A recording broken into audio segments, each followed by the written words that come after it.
मई तक के कुंभ राशि फल के बारे में। ये जो 6 दिन होंगे, इस महीने के जो अंतिम दिन होने वाले हैं, इन दिनों में क्या योग बनेंगे और उन योगों का प्रभाव आपके जीवन में किस तरह से होगा। तो देखिए 26 मई से अगर देखा जाए तो एक शुक्र का राशि परिवर्तन होगा, जो कि इस महीने के अंतिम दिन होने वाला है, यानी कि 31 मई को।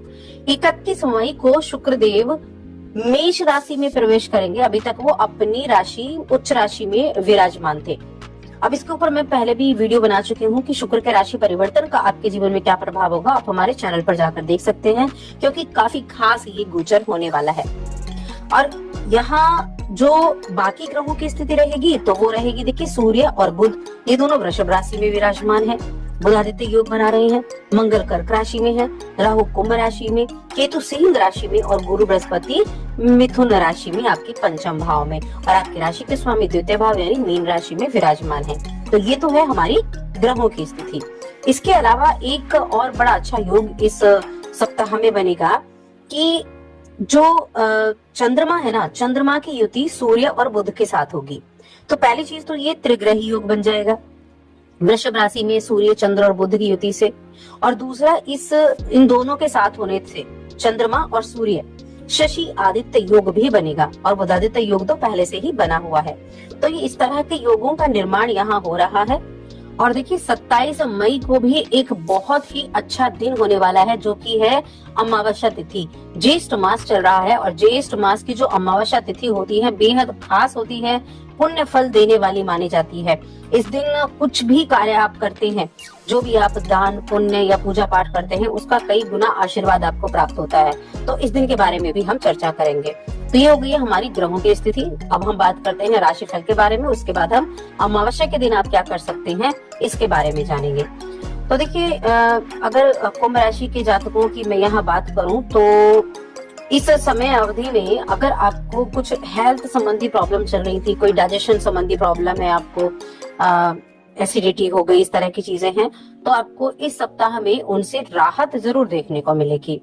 लेकिन फिर भी अपने खाने पीने की चीजों पर आपको ध्यान रखना होगा। कुछ एक्सरसाइज वगैरह आप जरूर टाइम पर करते रहे, ताकि अपने आप को आप फिट रख सके।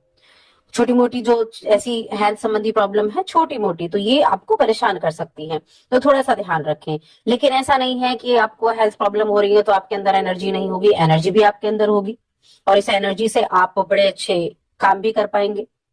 इस सप्ताह में अचानक से कुछ ऐसी चीजें होंगी कि आपको अनदेखा मुनाफा भी देखने को मिल सकता है। आप ऐसे अनदेखा मुनाफा जो आपने कल्पना ना की हो, ऐसी जगह से आपको धन की प्राप्ति हो जाए। तो एक कार्य जरूर करें, जब भी अगर इस तरह का कोई मुनाफा होता है तो उसका थोड़ा सा हिस्सा सामाजिक कार्यों में, कुछ एनजीओ वगैरह या कुछ ना कुछ सहायता के रूप में आप जरूर खर्च करें। जरूर खर्च करें। देखिए अपनी कमाई का जब आप कुछ परसेंट आप लोगों में खर्च करते हैं तो उसका कई गुना आपको वापस मिलता है, इसीलिए इस चीज को आप जरूर करें। देखिए यहाँ ग्रहों की स्थिति अगर देखी जाए तो बृहस्पति को अगर आप देखें तो बृहस्पति आपके पंचम भाव में विराजमान है।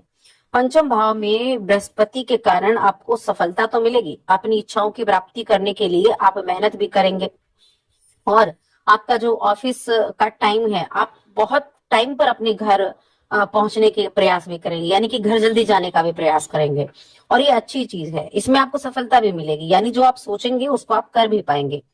आप अपने घर परिवार से जुड़ी हुई चीजों को, यादों को ताजा कर पाएंगे। परिवार के साथ बैठकर पुरानी यादों को ताजा करेंगे, और ये यादें ताजा करके काफी सुकून भी आपको मिलेगा। इस सप्ताह की जब शुरुआत होगी तो शुरुआत से ही आपका जो ऑफिस का माहौल है ना, वो बड़ा अच्छा रहेगा, सकारात्मक रहेगा, और अच्छा माहौल रहेगा तो आप अच्छे से काम भी कर पाएंगे।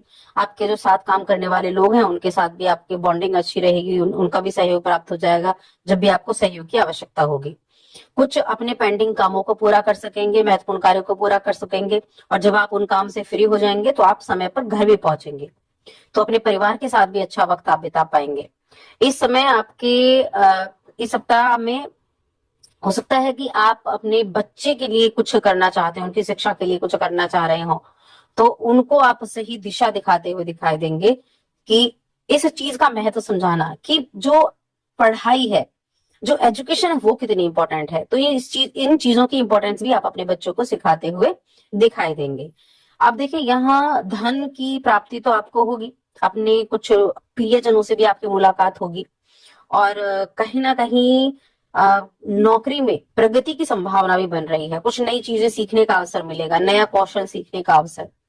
रिलेशनशिप जहां तक देखी जाए तो अपने भाइयों के साथ स्थिति मजबूत रहेगी, भाईचारा मजबूत रहेगा, आपके भाई बहनों के बीच में अच्छे संबंध स्थापित होंगे आपके, और साथ में माता पिता का स्नेह भी आपको मिलेगा। सामाजिक रूप से आप काफी सक्रिय रहेंगे, या मैं कह सकती हूँ सामाजिक रूप से काफी ज्यादा अच्छा आपके लिए समय होने वाला है। कोई भी अगर आपके आसपास कहीं भी किसी से भी विवाद चल रहा था, तो उस विवाद को सुलझाने के लिए थोड़ा सा धैर्य और थोड़ी सी समझदारी से आपको काम लेना होगा। इस चीज का खास तौर से ध्यान रखें। अब देखिए पैसा इस सप्ताह में आपके पास जरूर आएगा, बहुत अच्छा योग बना हुआ है धन आने का। लेकिन आपको अपने माता की सेहत थोड़ी प्रभावित होती हुई दिखाई दे सकती है, तो माता की सेहत का ध्यान रखना है। हालांकि पिता की सेहत अगर खराब थी तो उनकी सेहत में इंप्रूवमेंट होती दिखेगी, लेकिन माता की सेहत का ध्यान रखना है, समस्या हो सकती है। और साथ में आपके अगर कोई आपके कॉम्पिटिटर हैं, आपके कोई शत्रु हैं, उनको आप पराजित कर सकते हैं, उन पर आप हावी पड़ने वाले हैं। कोर्ट कचहरी से जुड़े हुए जो कार्य हैं, उनमें भी आप जो प्रयास कर रहे हैं, उस प्रयासों से सफलता के योग बने हुए हैं। आप एक चीज याद रखें हमेशा कि जो आपका काम है ना, जो आपका परिश्रम है, जो आपकी मेहनत है, उस पर आपको विश्वास करना होगा, ना कि भाग्य। भाग्य पर विश्वास न करके परिश्रम पर, अपनी मेहनत पर विश्वास करें। जब आप अपनी मेहनत पर विश्वास करेंगे तो आपके कार्य जल्दी बनेंगे। और स्टूडेंट्स के लिए देखा जाए तो स्टूडेंट्स के लिए ये समय सामान्य बना रहेगा। सामान्य यानी कि आप जिन कार्यों को लेकर चलेंगे, जिन कार्यों को आप पूरा करना चाहेंगे, उन कार्यों पर आप ध्यान दे पाएंगे। इसलिए अपने काम को सबसे महत्वपूर्ण समझें। आप अपने काम और अपनी जिम्मेदारी हर चीज को बखूबी निभाएंगे, व्यस्त रहेंगे। और जब आप मेहनत करते हैं तो देखिए मेहनत का फल बहुत देरी से मिलता है, लेकिन मिलेगा जरूर। हमेशा एक संतुलन बनाकर रखें अपने रिश्तों और अपने काम के बीच में, और कुछ थोड़ा सा वक्त अपने लिए जरूर निकालें जो आपको मानसिक शांति देगा। जब आप अपने लिए वक्त निकालते हैं तो बेहद अच्छा होता है। आप अपने अंदर झांकते हैं, आप अपने बारे में सोचते हैं। प्रेम जीवन ठीक ठाक है। तो अगर देखा जाए तो देखिए रोजी रोजगार के काम में तरक्की है, पराक्रम कर रहे हैं, वो पराक्रम का रिजल्ट आपको मिलेगा। और स्टूडेंट्स के लिए भी अच्छा है, प्रेम जीवन में भी स्थिति अच्छी है, संतान के लिए भी स्थिति अच्छी है। पंचम भाव के गुरु जो बैठे हैं वो संतान के लिए अच्छे हैं, संतान के एजुकेशन के लिए अच्छे हैं, संतान प्राप्ति के लिए भी अच्छे हैं। जिनके मन में संतान प्राप्ति की इच्छा है ना, उनके लिए भी ये समय अच्छा है। अब अमावस्या की बात कर लेते हैं। तो देखिए ज्येष्ठ मास बहुत महत्वपूर्ण होता है, और ज्येष्ठ मास की अमावस्या बहुत महत्वपूर्ण होती है, क्योंकि इस दिन अगर व्यक्ति सच्चे मन से स्नान, दान, तर्पण, पूजा करता है तो पापों से मुक्ति मिलती है, पितरों का आशीर्वाद प्राप्त होता है। और साथ ही ये जो दिन है ना, ये शनि जयंती और शनि अमावस्या के रूप में भी मनाया जाता है, क्योंकि कहते हैं इसी दिन शनिदेव का जन्म भी हुआ था, इसलिए भी ये बहुत अधिक इसका महत्व बढ़ जाता है। धार्मिक और ज्योतिषीय महत्व भी कई गुना बढ़ जाता है।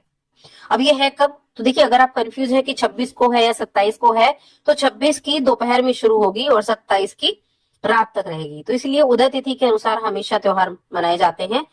तो ये अमावस्या का जो व्रत है और जो अमावस्या के कार्य है वो 27 मई को ही होंगे। क्या करना है आपको? सबसे पहले तो जब आप उठेंगे, स्नान आदि करेंगे, तो स्नान के पानी में थोड़ा सा गंगा जल डाल के स्नान करें, अपने पितरों के नाम से तर्पण करें, दान करें। इससे आपके पितरों का आशीर्वाद मिलेगा, जीवन में शांति रहेगी। और खासतौर से पितृ दोष निवारण के लिए ये दिन बहुत उत्तम है। भगवान विष्णु की पूजा करें, सभी दुखों और कष्टों से छुटकारा मिलेगा। शनिदेव का जन्म भी इस दिन हुआ था, तो शनि जयंती के रूप में भी ये दिन मनाया जाएगा। और इस दिन जब आप शनिदेव की पूजा अर्चना करेंगे तो जो दोष हैं इस ग्रह से जुड़े, शनि से जुड़ी बाधाएं हैं, वो भी आपकी कहीं ना कहीं समाप्त होती हुई दिखाई देंगी। पीपल के पेड़ की पूजा करें, पीपल के पेड़ के नीचे एक दीपक जलाएं, थोड़ा सा जल अर्पित करें, और उसकी 7 परिक्रमा या 11 परिक्रमा करें। तो इन कार्यों को आप कर सकते हैं। कुछ आप किसी भी शनि मंदिर में जाकर तेल हो गया, काले तिल हो गए, काले कपड़े हो गए, इस तरह की चीजें भी दान कर सकते हैं। ओम शं शनिश्चराय नमः इस मंत्र का जप करते हुए। देखिए कहते हैं इस दिन पितरलोक के द्वार खुले होते हैं, इसीलिए इस दिन जब आप पितरों के लिए तर्पण करते हैं ना, तो ये पिंडदान सीधा उन तक पहुंचता है। तो इस दिन को बिल्कुल भी आप इग्नोर ना करें, इस दिन अपने पितरों के लिए जरूर कुछ करें, और साथ ही चैनल को सब्सक्राइब कर लें।